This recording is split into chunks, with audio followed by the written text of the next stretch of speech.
ప్రజలపై ప్రేమతో పవన్ కళ్యాణ్ రాజకీయాల్లోకి వచ్చారని తెలిపారు చిరంజీవి. ప్రజల కోసం వచ్చిన వ్యక్తిని ఇష్టానుసారంగా మాటలంటుంటే తాను తన తల్లికి ఎంతో బాధేస్తుందని ఆవేదన వ్యక్తం చేశారు. అయినా ఎంతో మంది బిడ్డల భవిష్యత్తు కోసం పవన్ మాటలు పడుతూ పోరాడుతున్నానని తన తల్లికి వివరించినట్టు తెలిపారు. పవన్ తన జీవితాన్ని రాజకీయాలకు అంకితం చేశాడని, చట్టసభల్లో పవన్ గొంతు వినపడాలంటే పిఠాపురం ప్రజలు అతన్ని గెలిపించాలని కోరారు. పిఠాపురం వాస్తవ్యులకు నా విన్నపం అంటూ ఓ వీడియో రిలీజ్ చేశారు చిరంజీవి. పవన్ కళ్యాణ్ అమ్మ కడుపున ఆఖరివాడిగా పుట్టిన అందరికీ మంచి చేయాలి, మేలు జరగాలి అనే విషయంలో ముందువాడుగా ఉంటాడు. తన గురించి కంటే జనం గురించి ఎక్కువగా ఆలోచించే మనస్తత్వం నా తమ్ముడు కళ్యాణ్ బాబుది. ఎవరైనా అధికారంలోకి వచ్చాక ప్రజలకు ఏదైనా చేయాలనుకుంటారు.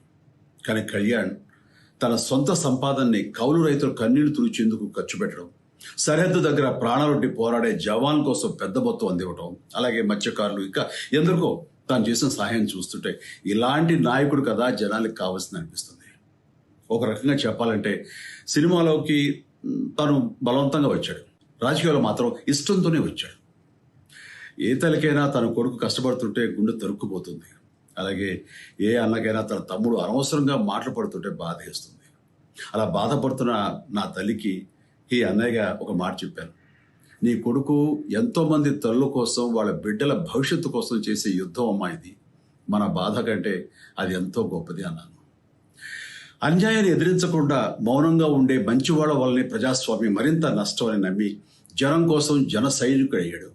తాను బలంగా నమ్మిన సిద్ధాంతం కోసం తన జీవితం రాజకీయాల్లోకి అంకితం చేసిన శక్తిశాలి పవన్ కళ్యాణ్.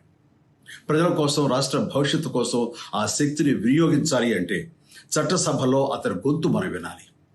జనమే జయను నమ్మే జనసేనాని ఏమి చేయగలడో చూడాలంటే మీరు పిఠాపురం ప్రజలు కళ్యాణ్ని గెలిపించాలి.